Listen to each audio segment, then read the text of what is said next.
A trial began this week in Milwaukee, Wisconsin, for a case that's been compared to the Trayvon Martin shooting. An elderly white man, John Henry Spooner, is facing first-degree intentional murder charges for the fatal shooting of his unarmed neighborhood, a 13-year-old African-American boy named Darius Simmons in May 2012.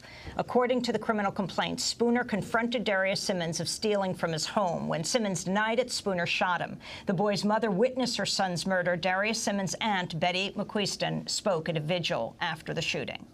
And his mom wanted everyone to know that he had his hands up, standing in front of him when he shot him.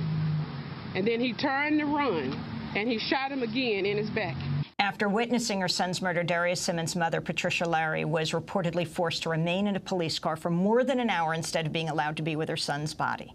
Police searched her home for the firearm Spooner had accused the boy of stealing, but found nothing. He was his neighbor.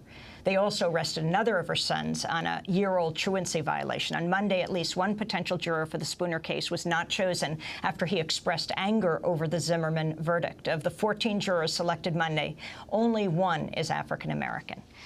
If you could tell us more about this, Kali Akuno. Well, I mean, just briefly, we see, again, the same pattern. Particularly in the jury selection, we see the same pattern of how the police were derelict in their duties to gather the information, how they treated the mother and the rest of her family as if they were guilty.